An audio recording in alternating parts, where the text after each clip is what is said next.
السلام علیکم ورحمۃ اللہ وبرکاتہ۔ اعوذ باللہ من الشیطان الرجیم، بسم اللہ الرحمن الرحیم۔ رب اشرح لي صدری ويسر لي امری واحلل عقدۃ من لسانی یفقهوا قولی، رب زدنی علما۔ بسم اللہ الرحمن الرحیم۔ پارہ 11 سورہ توبہ یا تصرون۔ قرآن تو ایک نور کا شعلہ ہے جسے پکڑتے ہی ہمیں پگھلنا شروع کر دینا چاہیے۔ دل تو اللہ کا عرش ہے جسے اللہ نے اپنے لیے بنایا ہے۔ جن لوگوں نے تبوک کے موقع پر کمزوری اور سستی دکھائی تھی، ان کو نہایت شدت کے ساتھ ملامت کی گئی ہے۔ پیچھے رہ جانے والوں کے اس فعل کو کہ وہ بلا عذر پیچھے رہ گئے، منافقانہ طرز عمل ان کے راہ راست پر نہ ہونے کا ایک بائن ثبوت قرار دیا گیا۔ آئندہ کے لیے پوری صفائی کے ساتھ یہ بات واضح کر دی گئی ہے کہ علیہ کلمت اللہ کی جدوجہد اور کفار اسلام کی کشمکشی وہ اصل کسوٹی ہے جس پر مومن کا دعویٰ ایمان پرکھا جائے گا، جس کے مطابق حضور صلی اللہ علیہ وسلم نے سویلیم کے گھر کو آگ لگا دی اور مسجد زرار کو جلانے اور ڈھانے کا حکم دے دیا۔ ادھر بہانے قبول نہیں ہوں گے۔ اللہ کے لیے خالص اعمال کرنا ہے، جنت کا سودا کرنا ہے، اللہ کا تقرب قربانیوں سے ملتا ہے، اللہ اور رسول صلی اللہ علیہ وسلم اور قرآن کے ساتھ تعلق مضبوط کرنا ہے۔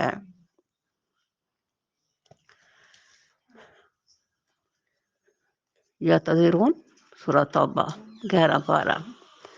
شروع اللہ کے نام سے جو بڑا مہربان اور نہایت رحم کرنے والا ہے۔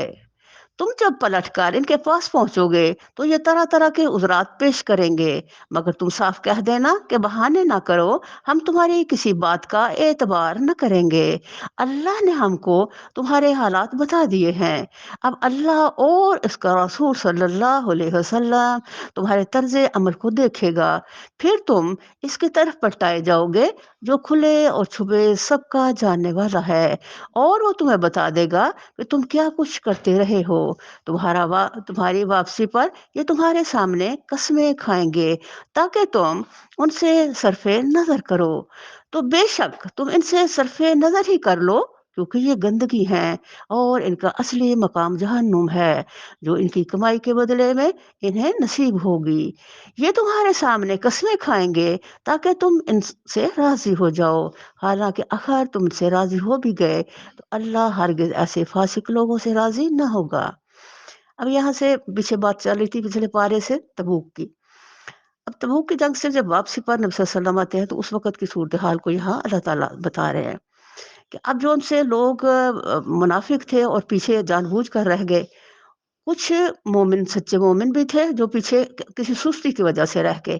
اب اللہ تعالیٰ دونوں ہی کی پوزیشن کو سامنے رکھ رہے ہیں کہ یہ جو ان سے منافق ہے، یہ تو آپ کے سامنے آ کر کے تو معذرتیں کریں گے، تو آپ ان کی معذرت کو قبول کر لینا، کیونکہ ان کی کوئی اب حیثیت نہیں رہی اسلام کے اندر، تو ان کو کوئی حقیقتاً اس کسوٹی کے اندر منافقین کو علیحدہ کرنا مقصود تھا، اور جو سچے مومن تھے ان کے درجات کو واضح کرنا تھا۔ تو یہاں اللہ تعالیٰ ہمیں بتا رہے ہیں کہ آپ لوگ بالکل اگر وہ آ کے معذرتیں کریں تو آپ ان کی معذرت کو قبول کرنا، انہیں جانے دینا، وہ گندگی ہے، کیونکہ جس کے اندر کلمے کی پاکیزگی داخل نہیں ہوتی اللہ نے اس کو ناپاکی قرار دے دیا، کیونکہ انسان کو مطہر کرنے والی یہی چیز کیا ہے؟ کلمہ طیبہ، اور پھر اس کو عمل سے تصدیق کرنا۔ جو گندگی والے ہیں اللہ تعالیٰ فرمائے یہ تو ہے ہی جہنمی، اس لیے آپ ان سے حرف نظر کرنا، اور اگر وہ آپ کو راضی کرنے کے لیے قسمیں کھائیں گے۔ ہمارے پیچھے کیا پڑا تھا؟ قسم سب سے پہلے کس نے کھائی؟ شیطان نے، دھوکہ دینے کے لیے، اور اب قسم مسلسل ایک دھوکے کا باعث سفر رہے گی۔ جو ان سے سچے مومن ہیں ان کو قسمیں کھانے کی ضرورت ہی نہیں پڑتی، لیکن اگر کہیں بڑی مجبوری کی بنا، ہم قسم کب کھاتے ہیں؟ جب کسی کو یقین دلانا ہو اپنی بات کا، تو آپ کی گفتگو کے اندر، آپ کے بولنے کے اندر ہی ایک سچائی ہونی چاہیے، اور دوسرے پاک اعتماد بھی کہ الحمدللہ آپ ایک سچے انسان ہیں اور ہمیشہ سچ بولتے ہیں، اس لیے قسم کی ضرورت نہیں پڑتی۔ لیکن جب کسی کو ایسا کوئی مسئلہ آ جائے تو اللہ کی قسم کے علاوہ کبھی کسی کی قسم نہ کھاؤ، کیونکہ اللہ ہی سچائی کا گواہ ہے صرف اور صرف۔ تو اللہ نے بہت قسمیں کھانے والوں کو سخت ناپسند فرمایا، اور یہاں یہ کہ منافق کی نشانی قرار دے دیا گیا۔ اس لیے اب تو ہمیں بالکل بھی قسم کھانے کی وہ اسے مطلب وہ اعراض کرنا چاہیے کہ اللہ نہ کرے کہ ہم کسی بھی مسئلے میں اپنی زبان کا تکیہ کلامی قسم بنا لیں اور دوسروں کو اپنی باتوں کا یقین دلانے میں ہی لگے رہے۔ تو یہاں اللہ تعالیٰ نے اس حصے کے اندر منافقین کا نقشہ کھینچ دیا ہے، جو نبی صلی اللہ علیہ وسلم سے معذرت کرنے والے ہوں گے، اور انہوں نے بتا دیا کہ یہ فاسق لوگ ہیں، یہ اندر سے بھی گلے سڑے ہوئے ہیں، اور بظاہر اعمال سے نے انہوں ثابت کر دیا کہ واقعتاً ہی یہ ناپاک لوگ ہیں۔ یہ بدوی عرب کفر و نفاق میں زیادہ سخت ہیں، اور ان کے معاملہ میں اس امر کے امکانات زیادہ ہیں کہ اس دین کے حدود سے ناواقف رہیں جو اللہ نے اپنے رسول صلی اللہ علیہ وسلم پر نازل کیا ہے۔ بدوی عربوں سے مراد وہ دیہاتی صحرائی عرب ہیں جو مدینہ کے اطراف میں آباد تھے۔ یہ لوگ مدینہ میں ایک مضبوط اور منظم طاقت کو اٹھتے دیکھ کر پہلے تو مرعوب ہوئے، پھر اسلام اور کفر کی آویزشوں کے دوران میں ایک مدت تک موقع شناسی اور ابن الوقتی کی روش پر چلتے رہے۔ پھر جب اسلامی حکومت کا اقتدار حجاز و نجد کے ایک بڑے حصے پر چھا گیا اور مخالف قبیلوں کا زور اس کے مقابلے میں ٹوٹنے لگا، تو ان لوگوں نے مصلحت وقت اسی میں دیکھی کہ دائرہ اسلام میں داخل ہو جائیں، لیکن ان میں سے کم لوگ ایسے تھے جو اس دین کو دین حق سمجھ کر سچے دل سے ایمان لائے ہوں اور مخلصانہ طریقے سے اس کے تقاضوں کو پورا کرنے پر آمادہ ہوں۔ کہ اسی حالت کو یہاں اس طرح بیان کیا گیا ہے کہ شہریوں کی بنسبت یہ دیہاتی صحرائی لوگ زیادہ منافقانہ رویہ رکھتے ہیں، اور حق سے انکار کی کیفیت ان کے اندر زیادہ پائی جاتی ہے۔ پھر اس کی وجہ بھی بتا دی گئی ہے کہ شہری لوگ تو اہل علم اور اہل حق کی صحبت سے مستفید ہو کر کچھ دین کو اور اس کی حدود کو جان بھی لیتے ہیں، مگر یہ بدوی چونکہ ساری عمر بالکل ایک معاشی حیوان کی طرح شب و روز رزق ہے کہ پھیر میں پڑے رہتے ہیں، اور حیوانی زندگی کی ضروریات سے بلند تر کسی چیز کی طرف توجہ کرنے کا انہیں موقع ہی نہیں ملتا، اس لیے دین کے اس حدود سے ان کے ناواقف رہنے کے امکانات زیادہ ہیں۔ اب یہ دیکھیں، اس پر تھوڑا غور کریں، ہم آج بھی ہمارے جو دیہات میں لوگ ہیں ان کو بالکل بھی دین کی وہ محبت اور وہ لگن اور سیکھنے کا اور اللہ کے بندوں کی صحبت میں رہنے کا کوئی وہ شوق نہیں ہے، بلکہ وہ کھیتوں میں ہی زندگی گزار دیتے ہیں۔ تو کس طرح یہ مشابہت آج کے ماحول سے اس کو مل رہی ہے؟ اللہ سب کچھ جانتا ہے اور حکیم و دانا ہے۔ ان بدویوں میں ایسے لوگ موجود ہیں جو راہ خدا میں کچھ خرچ کرتے ہیں تو اسے اپنے اوپر زبردستی کی چٹی سمجھتے ہیں، اور تمہارے حق میں زمانہ کی گردشوں کا انتظار کر رہے ہیں کہ تم کسی چکر میں پھنسو تو اپنی گردن سے اس نظام کی اطاعت کا کلاوہ اتار پھینکیں جس میں تم نے انہیں کس دیا ہے۔ حالانکہ بدی کا چکر خود انہی پر مسلط ہے، اور اللہ سب کچھ سنتا اور جانتا ہے، اور انہی بدویوں میں کچھ لوگ ایسے بھی ہیں جو اللہ اور روز آخر پر ایمان رکھتے ہیں، اور جو کچھ خرچ کرتے ہیں اسے اللہ کے ہاں تقرب کا اور رسول صلی اللہ علیہ وسلم کی طرف سے رحمت کی دعائیں لینے کا ذریعہ بناتے ہیں۔ یہاں اللہ تعالیٰ بتا رہے ہیں کہ ہر جگہ پہ، ہر دنیا، ہر معاشرے کے اندر دو کیٹیگریز کے لوگ ہوتے ہیں، کچھ درجے والے اور کچھ کم درجے والے۔ تو یہاں بھی بدویوں میں اگر کچھ ویسے تھے تو کچھ الحمدللہ بہترین بھی تھے جو نبی صلی اللہ علیہ وسلم سے محبت رکھتے تھے۔ ہاں، وہ ضرور ان کے لیے تقرب کا ذریعہ ہے، اور اللہ ضرور ان کو اپنی رحمت میں داخل کرے گا۔ یقیناً اللہ درگزر کرنے والا اور رحم فرمانے والا ہے۔ وہ مہاجر و انصار جنہوں نے سب سے پہلے دعوت ایمان پر لبیک کہنے میں سبقت کی، نیز وہ جو بعد میں راست بازی کے ساتھ ان کے پیچھے آئے، اللہ ان سے راضی ہوا اور وہ اللہ سے راضی ہوئے۔ اللہ نے ان کے لیے ایسے باغ مہیا کر رکھے ہیں جن کے نیچے نہریں بہتی ہوں گی، اور وہ ان میں ہمیشہ رہیں گے۔ یہی عظیم الشان کامیابی ہے۔ سبحان اللہ۔ یہ اللہ کا رضی اللہ عنہ و رضو ان جن لوگوں کو اللہ تعالیٰ نے کہہ دیا، اللہ تعالیٰ نے ان کو جنت کے وارث ہونے کا سبحان اللہ یقینی حق دے دیا۔ اس کے بعد سے اگر یہ لوگ ان لوگوں سے کوئی غلطی ہوتی تو اس کو غلطی تسلیم نہیں کیا جاتا تھا، اس لیے کہ اللہ تعالیٰ نے ان کو اتنی عظیم الحمدللہ ان کی پہلے درجے کی قربانیوں کے بدلے میں اتنی بڑی رعایت عطا فرما دی تھی۔ تمہارے گرد و پیش جو بدوی رہتے ہیں ان میں بہت سے منافق ہیں، اور اسی طرح خود مدینہ کے باشندوں میں بھی منافق موجود ہیں جو نفاق میں طاق ہو گئے ہیں۔ تم انہیں نہیں جانتے، ہم ان کو جانتے ہیں۔ قریب ہے وہ وقت جب ہم ان کو دوہری سزا دیں گے، پھر وہ زیادہ بڑی سزا کے لیے واپس لائے جائیں گے۔ استغفر اللہ ربی من کل ذنب۔ یہ جو دین کے ساتھ دھوکہ بازی کرنے والے لوگ ہوتے ہیں، اللہ تعالیٰ نہ صرف دنیا میں ان کو رسوا کر دیتے ہیں، بلکہ پھر لوٹا کر کے جہنم کی طرف بھی لے جائیں گے۔ یہ نادان انسان کتنا ظالم سودا کرتا ہے کہ اپنی دنیا بھی برباد کرتا ہے اور آخرت بھی برباد کرتا ہے۔ اور اللہ تعالیٰ یہاں یہ فرما رہے ہیں کہ یہ دیکھو، ان لوگوں کے لیے دو عذاب ہے۔ تو یہ بتانے کا اصل مقصد یہ ہے کہ شاید یہ غور و فکر اپنی حرکتوں، اپنی عادات و خصائل اور اپنی بدبختی کر کے تو لوٹ آئیں اللہ کی طرف۔ اصلاً اللہ تعالیٰ کسی کو بھی جہنم میں نہیں ڈالنا چاہتے۔ اللہ کا دل یہ چاہتا ہے کہ میرے سارے ہی بندے جنت میں جائیں، لیکن جن کو شیطان چمٹ جائے پھر ان کو وہ چھوڑتا نہیں ہے، اور پھر ان کو نفاق میں آگے سے آگے لیے جاتا ہے۔ کچھ اور لوگ ہیں جنہوں نے اپنے قصوروں کا اعتراف کر لیا ہے، ان کا عمل مخلوط ہے، جو نیک ہیں اور کچھ نیک ہے اور کچھ بد۔ بعید نہیں کہ اللہ ان پر پھر مہربان ہو جائے، کیونکہ وہ درگزر کرنے والا اور رحم فرمانے والا ہے۔ اے نبی صلی اللہ علیہ وسلم، تم ان کے اعمال سے صدقہ لے کر انہیں پاک کرو اور نیکی کی راہ میں انہیں بڑھاؤ۔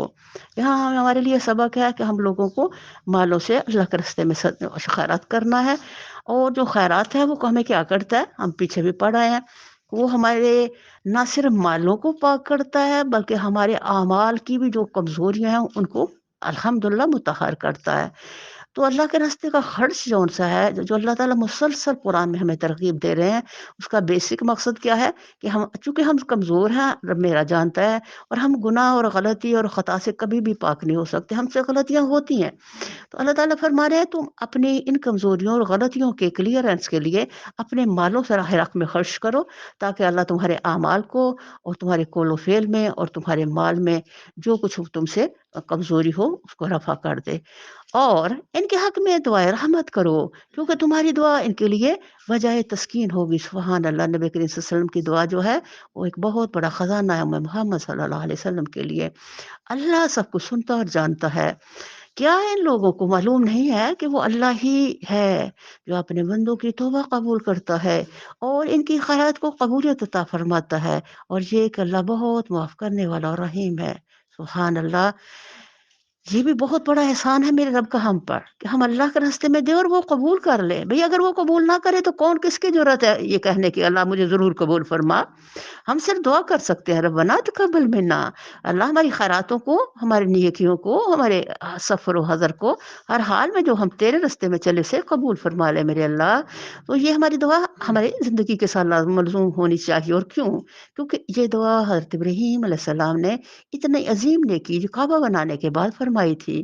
اور اے نبی صلی اللہ علیہ وسلم، ان لوگوں سے کہہ دو کہ تم عمل کرو، اللہ اور اس کا رسول صلی اللہ علیہ وسلم اور مومنین سب دیکھیں گے تمہارا طرز عمل اب کیا رہتا ہے، پھر تم اس کی طرف پلٹائے جاؤ گے۔ وہ کھلے اور چھپے سب کو جانتا ہے اور تمہیں بتا دے گا کہ تم کیا کرتے رہے ہو۔ کچھ دوسرے لوگ ہیں جن کا معاملہ بھی خدا کے حکم پر ٹھہرا ہوا ہے، چاہے انہیں سزا دے اور چاہے ان پر اثر نو مہربان ہو جائے۔ اللہ سب کچھ جانتا ہے اور حکیم و دانا ہے۔ کچھ اور لوگ ہیں، یعنی اس کسوٹی کے اندر ہر کیٹیگری کا بندہ جو تھا وہ آیا، اور اس میں اللہ تعالیٰ اب ایک ایک کھول کھول کے بتا رہے ہیں کہ کس کس قسم کے بندے سے کیا کیا غلطی ہوئی اور کس کس درجے کی ہوئی، اور کون کس کمزوری میں تھا اور کون کس سچائی میں تھا اور کون بالکل ہی گلا ہوا تھا۔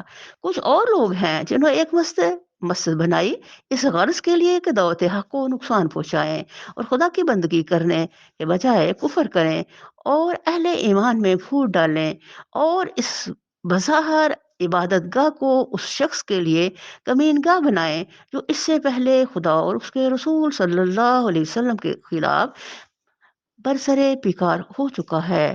وہ ضرور قسمیں کھا کر کہیں گے کہ ہمارا ارادہ تو بھلائی کے سوا کسی دوسری چیز کا نہ تھا، مگر اللہ گواہ ہے کہ وہ قطعی جھوٹے ہیں۔ تم ہرگز اس عمارت میں کھڑے نہ ہونا۔ وہ مسجد اول روز سے تقوی پر قائم کی گئی تھی، وہی اس کے لیے زیادہ موضوع ہے کہ تم اس میں عبادت کے لیے کھڑے ہو۔ اس میں ایسے لوگ ہیں جو پاک رہنا پسند کرتے ہیں، اور اللہ کو پاکیزگی اختیار کرنے والے ہی پسند ہیں۔ سبحان اللہ۔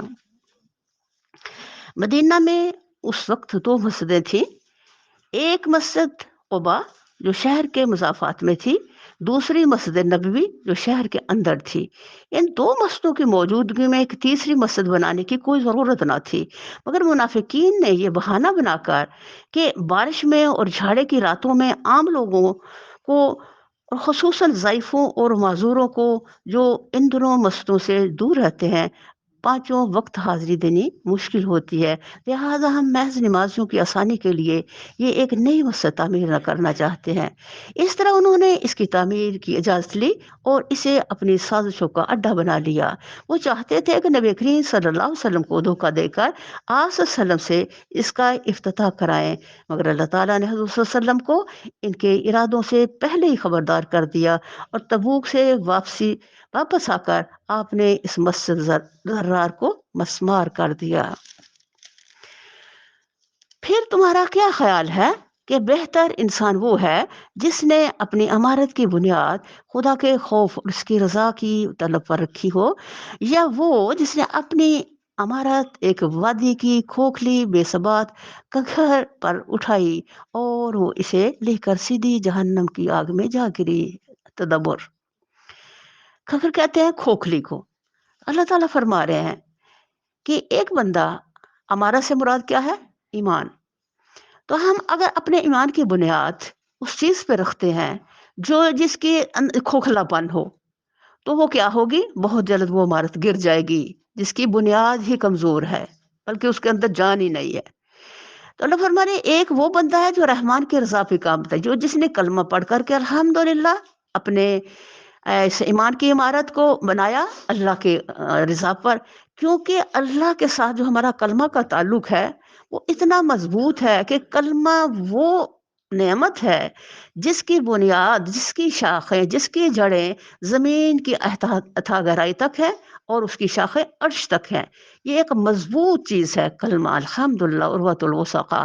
اللہ کہتے ہیں یہ بہتر ہے جس نے مضبوط سار، اگر آپ مضبوط سے جڑتے ہو تو مضبوط ہو جاؤ گے، کمزور سے جڑتے ہو تو کمزور ہو جاؤ گے، بیکار لوگوں سے جڑو گے تو بیکار ہو جائے گا۔ یعنی اصلاً چیز قرآن بتا رہا ہے کہ صحبت ہی انسان کے لیے ایک بڑی بیسک چیز ہے، اور ایمان کی بنیاد کے بعد اس کو مینٹین رکھنے کے لیے بہتر ہے کہ تم کن لوگوں سے تمہارا تعلق ہو۔ تو یہاں اللہ بتا رہے ہیں بھئی ایک بندہ جو اپنی عمارت کی بنیاد مضبوطی پر رکھتا ہے اللہ کے ساتھ جڑ کر کے اللہ کی خوشی کے لیے، اس کی کیا کیفیت ہے، اس کی کیا وہ بہتر ہے، یا وہ ایک بندہ جو ایسی اپنے کسی وادی کی بے بنیاد بیس پر اپنی عمارت بنا لیتا ہے۔ تو اللہ تعالیٰ کہتے ہیں یہ جو منافق لوگ ہیں، ان کا جو ساری عمارت سے مراد کیا ہے؟ وہ سارا سلسلہ ورک جو وہ کر رہے ہیں، تو اللہ تعالیٰ فرماتے ہیں ان کا سارا کام جو ہے وہ ان لوگوں کو لے کے جہنم میں جا ڈوبے گا، کیونکہ اس کی بنیاد ہی انتہائی کمزور اور بیکار ہے۔ ایسے ظالم لوگوں کو اللہ کبھی سیدھی راہ نہیں دکھاتا۔ یہ عمارت جو انہوں نے بنائی ہے ہمیشہ ان کے دلوں میں بے یقینی کی جڑ بنی رہے گی، جس کے نکلنے کی اب کوئی صورت نہیں بجوز اس کے کہ ان کے دل ہی پارا پارا ہو جائیں۔ اللہ نہایت باخبر اور حکیم و دانا ہے۔ اللہ فرما رہے ہیں کہ جو سا منافق ہوتا ہے نا، وہ کبھی بھی مطمئن نہیں ہوتا۔ اب دیکھو کلمے والا جو ہے، جو مسلمان ہے، وہ الحمدللہ اتنا مضبوط، اتنا مستحکم، اور اتنا اس کو اگر اس کو اپنی جان بھی دینی پڑے تو وہ اس پر خوش ہوتا ہے، اور الحمدللہ اس کو کوئی دنیا کی طاقت جو ہے اس کی مضبوطی سے ہلا نہیں سکتی۔ لیکن جو ان سے منافق ہوتا ہے وہ ہر وقت ہلتا ہی رہتا ہے، کیونکہ اس کی بنیاد ہی نہیں ہے، وہ تذبذب میں کبھی ادھر اور کبھی ادھر، تو اس طرح ہی وہ بھٹکتا بہکتا اور اپنے سوا سبیل کو گم کیے ہوئے کہیں کھڈ میں گرتا ہے اور ختم ہو جاتا ہے۔ حقیقت یہ ہے کہ اللہ نے مومنوں سے ان کے نفس اور ان کے مال جنت کے بدلے خرید لیے ہیں۔ وہ اللہ کی راہ میں لڑتے اور مارتے اور مرتے ہیں، ان سے جنت کا وعدہ اللہ کے ذمہ ایک پختہ وعدہ ہے تورات اور انجیل اور قرآن میں، سبحان اللہ۔ اور کون ہے جو اللہ سے بڑھ کر اپنے عہد کا پورا کرنے والا ہو؟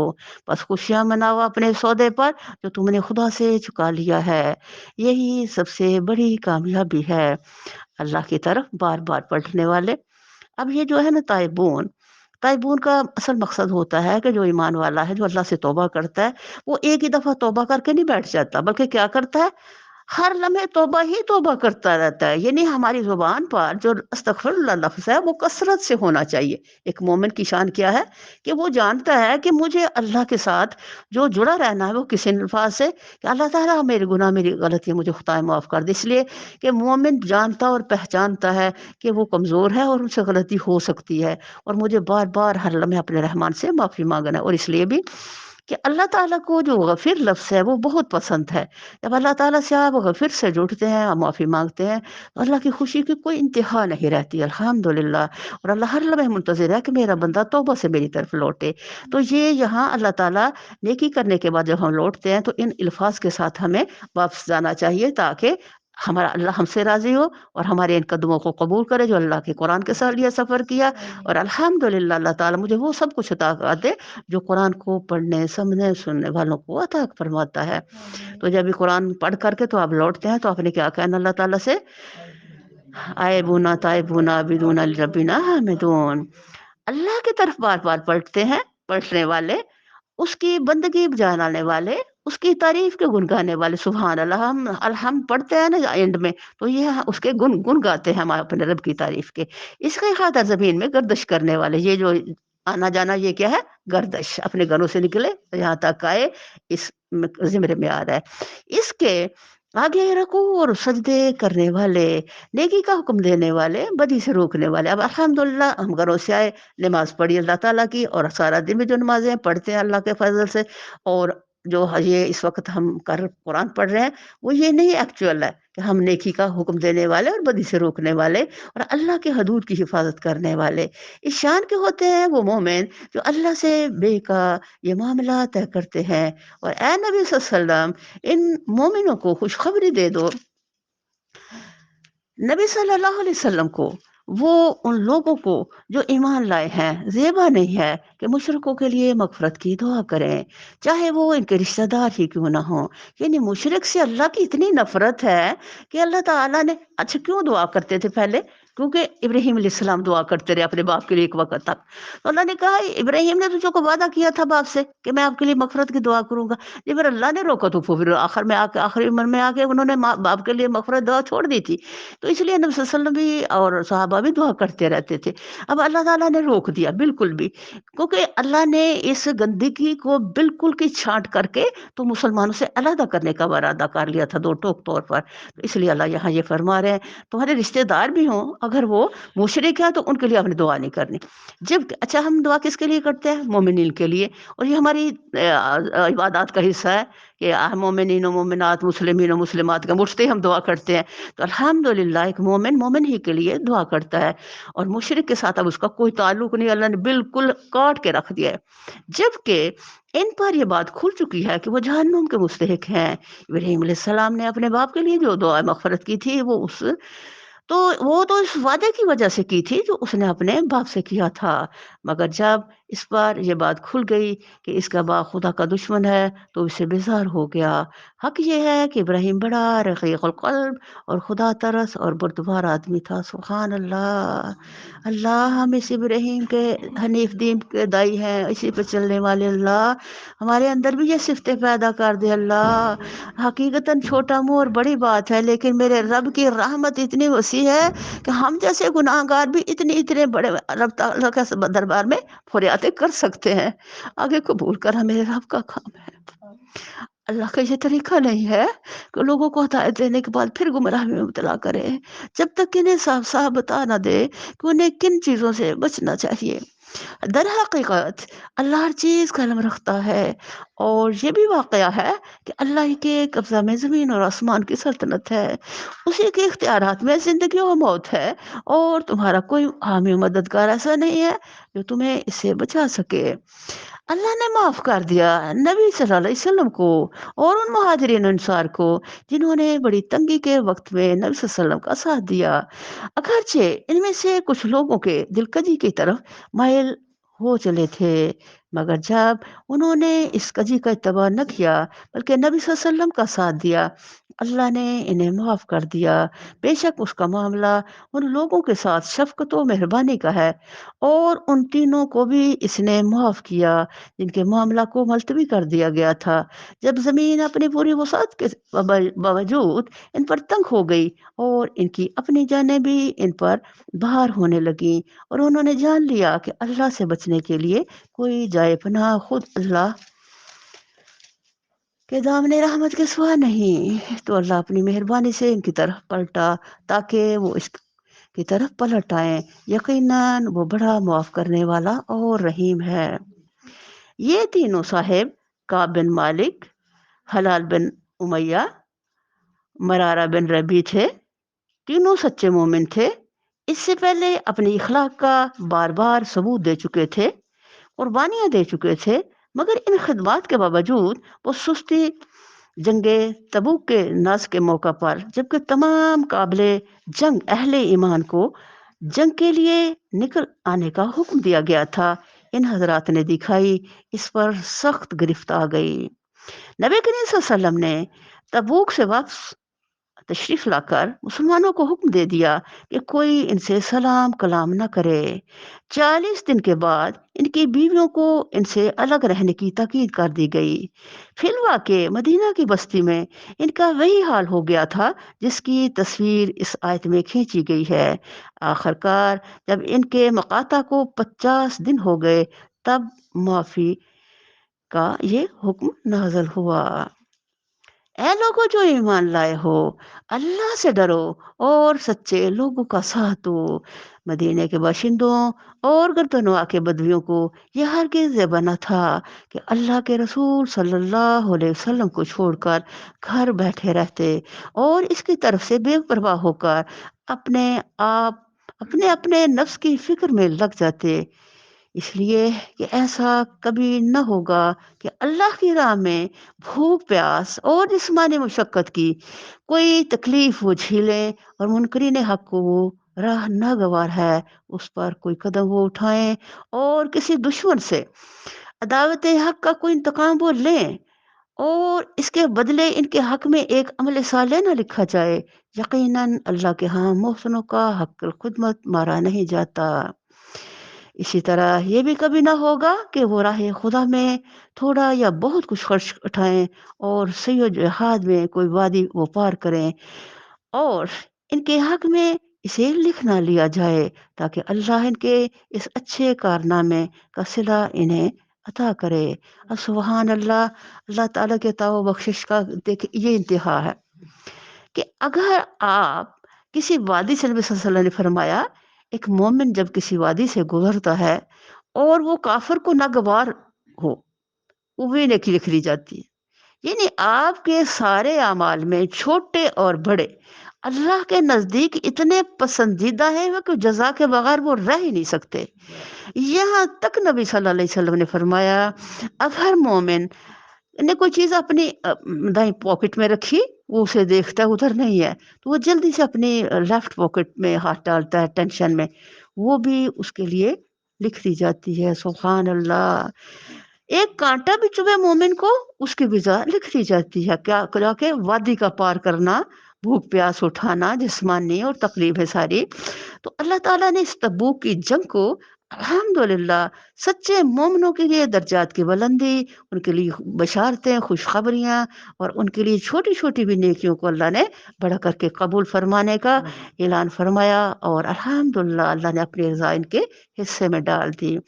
اور یہ کچھ ضروری نہ تھا کہ اہل ایمان سارے کے سارے ہی نکل کھڑے ہوتے، مگر ایسا کیوں نہ ہوا کہ ان کی آبادی کے ہر حصہ میں سے کچھ لوگ نکل کر آتے اور دین کی سمجھ پیدا کرتے، اور واپس جا کر اپنے علاقے کے باشندوں کو خبردار کرتے تاکہ وہ غیر مسلمانہ رویہ سے پرہیز کرتے۔ اے لوگوں جو ایمان لائے ہو، جنگ کرو ان لوگوں، ان منکرین حق سے جو تمہارے پاس ہیں، اور چاہے کہ وہ تمہارے اندر سختی پائیں، اور جان لو کہ اللہ متقیوں کے ساتھ ہے۔ جب کوئی نئی صورت نازل ہوتی ہے تو ان میں سے بعض لوگ مذاق کے طور پر مسلمانوں سے پوچھتے ہیں کہ کہو تم میں سے کس کے ایمان میں اس سے اضافہ ہوا؟ جو لوگ ایمان لائے ہیں ان کے ایمان میں پھر الواقع ہر نازل ہونے والی صورت نے اضافہ ہی کیا ہے، اور وہ اس سے دلشاد ہیں۔ البتہ جن لوگوں کے دلوں کو نفاق کا روگ لگا ہوا تھا، ان کی سابق نجاست پر ہر نئی صورت نے ایک اور نجاست کا اضافہ کر دیا، اور وہ مرد دم تک کفر ہی میں مبتلا رہے۔ استغفر اللہ ربی من کل ذنب۔ کیا یہ لوگ دیکھتے نہیں کہ ہر سال ایک دو مرتبہ آزمائش میں ڈالے جاتے ہیں، مگر اس پر بھی نہ توبہ کرتے ہیں نہ کوئی سبق لیتے ہیں۔ جب کوئی صورت نازل ہوتی ہے تو یہ لوگ آنکھوں ہی آنکھوں میں ایک دوسرے سے باتیں کرتے ہیں کہ کہیں کوئی تم کو دیکھ تو نہیں رہا ہے، پھر چپکے سے نکل بھاگتے ہیں۔ اللہ نے ان کے دل پھیر دیے ہیں کیونکہ یہ نہ سمجھ لوگ ہیں۔ استغفر اللہ ربی من کل ذنب۔ دیکھو، تم لوگوں کے پاس ایک رسول صلی اللہ علیہ وسلم آیا ہے جو خود تم ہی میں سے ہے، تمہارا نقصان میں پڑنا اس پر شوق ہے، تمہاری فلاح کا وہ حریص ہے، ایمان لانے والوں کے لیے وہ شفیق اور رحیم ہے۔ اب اگر یہ لوگ تم سے منہ پھیرتے ہیں تو اے نبی صلی اللہ علیہ وسلم، ان سے کہہ دو کہ میرے لیے اللہ بس کرتا ہے، کوئی معبود نہیں مگر وہ، اسی پر میں نے بھروسہ کیا، اور وہ مالک ہے عظیم عرش کا۔ سبحان اللہ۔ بڑی ہی قیمتی ترین یہ آیات ہیں قرآن کی، ہمیں کم از کم صبح شام 7 دفعہ پڑھنا چاہیے، اور 7 دفعہ پڑھنے سے اس کی کیا فضیلت ہے۔ الحمدللہ کہ ہماری زندگی کے جو مسائل اور مشکلات ہیں اللہ تعالیٰ اس کے برکت سے حل فرماتے ہیں۔ تو قرآن ہی وہ عظیم کلام ہے جو ہمارے مسائل کا حل اور مشکلات کا آسانی میں بدلنے والا ہے۔